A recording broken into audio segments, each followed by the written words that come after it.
So this is just a little look at the state propaganda for today. As you know, the UK has had some nice warm weather recently. The past few days there have been high 20s and low 30s, and it's been a really nice summer overall. So every time we get some nice weather, nice summer, the state propagandists like to use this as an opportunity to try and drill in the climate change bullshit.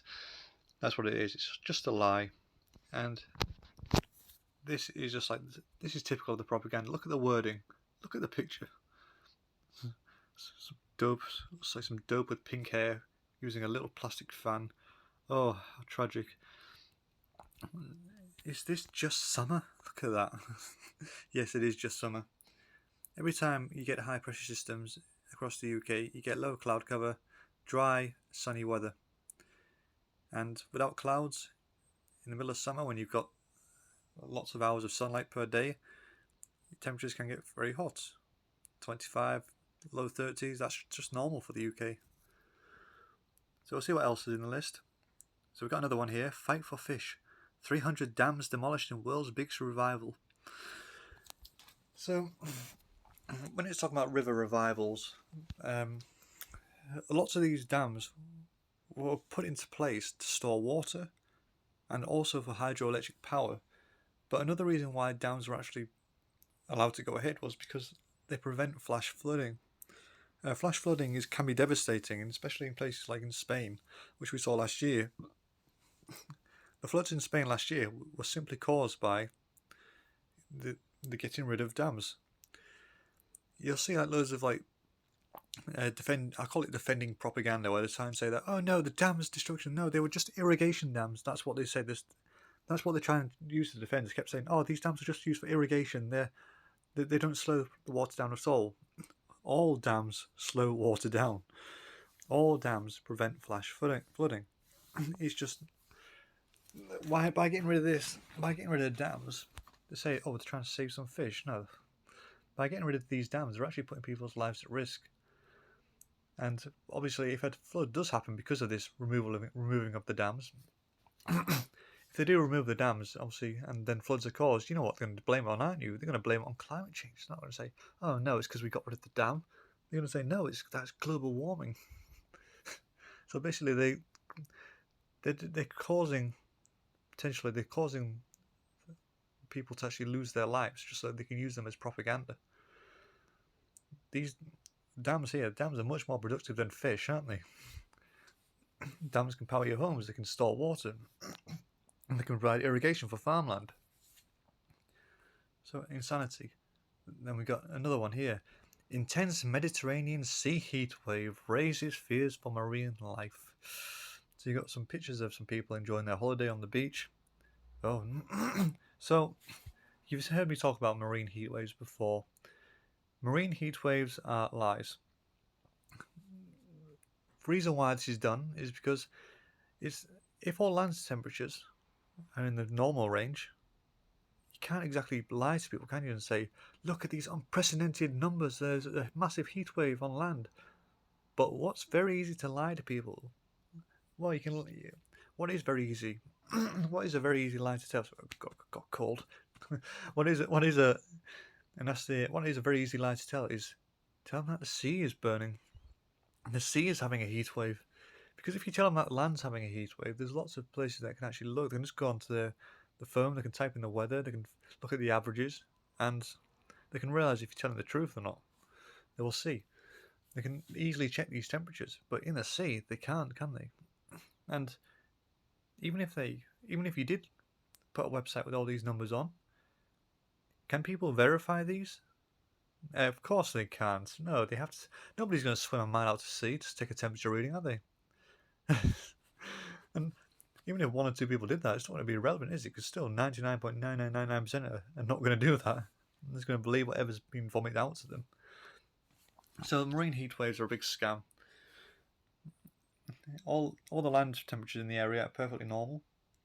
So how do you make people think that the world is warming up and there's global warming? You say that, oh, there's evidence about a mile out to sea. Yeah, just take our word for it. Next one, we got this. Experiment finds yogurt can lower house temperature. It looks like a guy's just smudged loads of yogurt on his windows. His face, man, it looks like a right simpleton. But yeah, these are what I call humiliation propaganda. Humiliation propaganda is basically making people do silly things. Like last year when we had some hot weather, there was some propaganda that came out, and it was like, drink hot drinks that will make you feel cooler. So obviously, during people that read that article, people that drank hot drinks were at risk of putting themselves in danger of getting heat stroke. And obviously, another thing about having hot drinks is it's not just getting heat strokes and everything like that, but it makes it feel hotter.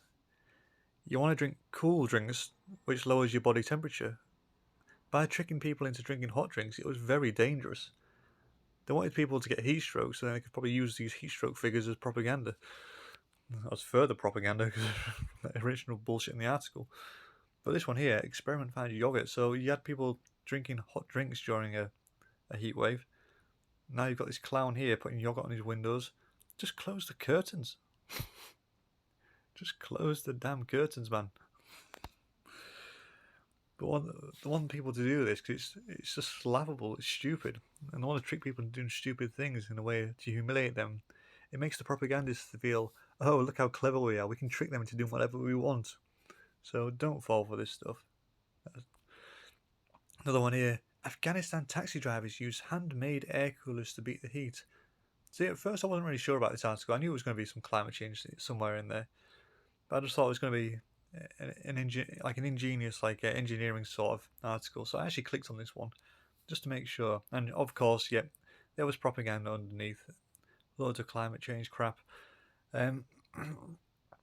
Basically, so I did a bit of further research into this, and I saw that there's not really any temperature data for Afghanistan. There's no like, when you look at America, they have like 200 years of records.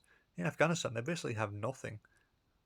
The records there's loads of holes and gaps, and the data is just, they're all incomplete. All the data sets are not complete, so it's like there is no accurate data for Afghanistan.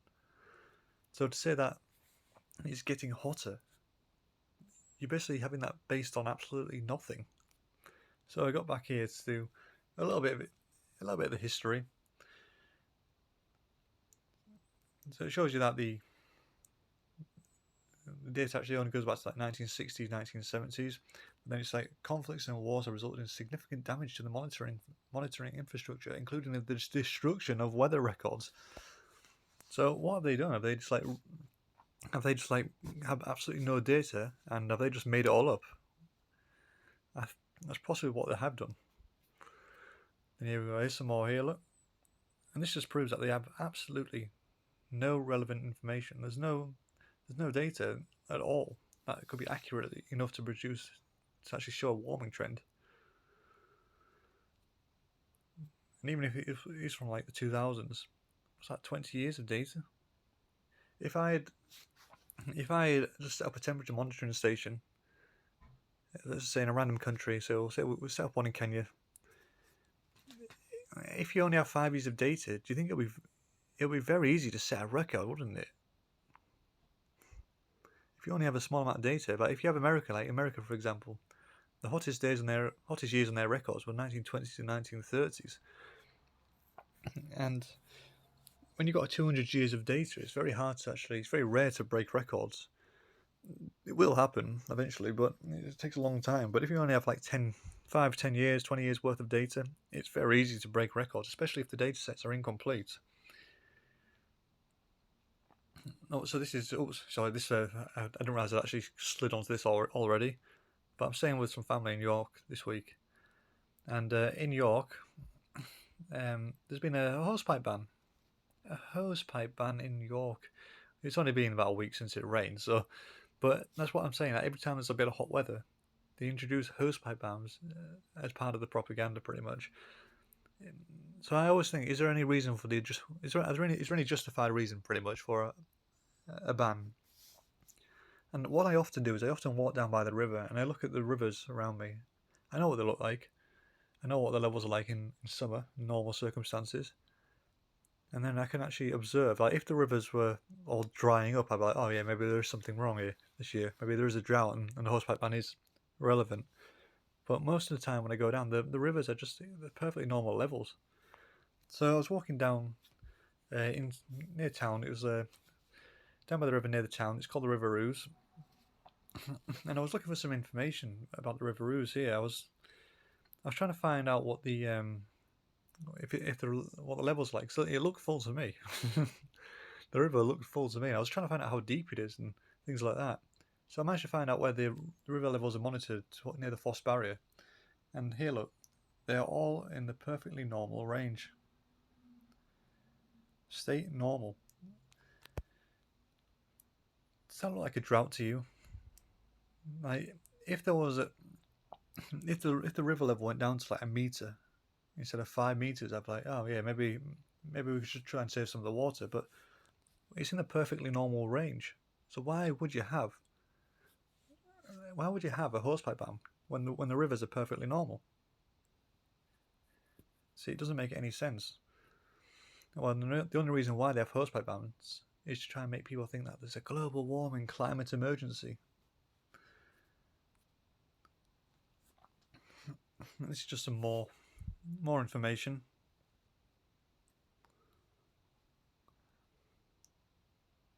And I think that should be it now. Yeah, so that's just showing you the actual river level. So just walk to next time they have a hosepipe ban, just walk to your local rivers. Just see what the levels are like. Are they all drying up? Can you walk across rivers which you would have previously had to swim across? The reality is no. There's no real world evidence. There's no real world nasty cold. There's no real world evidence of any climate catastrophe. If you look on the state propaganda, like news articles and things, you'll see loads of claims and wild sensationalist predictions about when the world's going to end and things like that, and all this climate change, this climate emergency crap. But when you actually look in the real world, you'll never see any evidence at all of a climate emergency. So, once again, thanks for watching.